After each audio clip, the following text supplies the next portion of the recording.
চাকরি বাঁচাতে বিয়ে করা বাধ্যতামূলক, কোম্পানির সিদ্ধান্তে হইচই। চাকরি বাঁচাতে হলে করতে হবে বিয়ে। কয়েক মাসের মধ্যে বিয়ে করতে না পারলে চাকরিটাই থাকবে না। কোম্পানিটি তার কর্মীদের জানিয়ে দিয়েছে, অবিবাহিত কিংবা ডিভোর্সি কারোরই ঠাঁই হবে না তাদের প্রতিষ্ঠানে। সেপ্টেম্বর মাস শেষ হওয়ার আগেই কোম্পানির 28 থেকে 58 বছরের কেউ অবিবাহিত থাকতে পারবে না। এমনই অদ্ভুত এক শর্ত বেঁধে দিয়েছে একটি কোম্পানি। সহস্রাধিক কর্মীর ওই কোম্পানির এমন ঘোষণায় পড়ে গেছে হইচই। ঘোষণায় প্রথমে জুন মাস পর্যন্ত সময় বেঁধে দিলেও পরে জানানো হয়, সেপ্টেম্বর মাসের ডেডলাইনের পরও কেউ যদি অবিবাহিত থাকে তাহলে তাকে চাকরিচ্যুত করা হবে।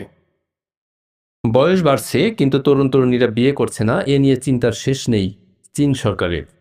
বিয়ের হার বাড়াতে তাই জারি করা হয়েছে নির্দেশনাও।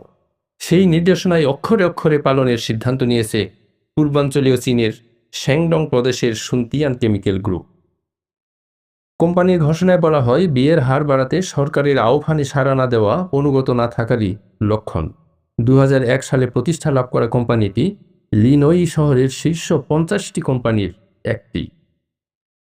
সুনতিয়ান কেমিক্যাল গ্রুপ এমন নির্দেশনা জারির পর সোশ্যাল মিডিয়ায় হইচই পড়ে যায়। পরে গত 13ই ফেব্রুয়ারি ওই প্রতিষ্ঠান পরিদর্শনে যান সরকারি কর্মকর্তারা। চীনে দিন দিন কমছে বিয়ের হার। গেল বছর দেশটিতে 61 লাখ বিয়ে অনুষ্ঠিত হয়েছে। এটি আগের বছরের 76,80,000-এর চেয়ে প্রায় 20.5% কম।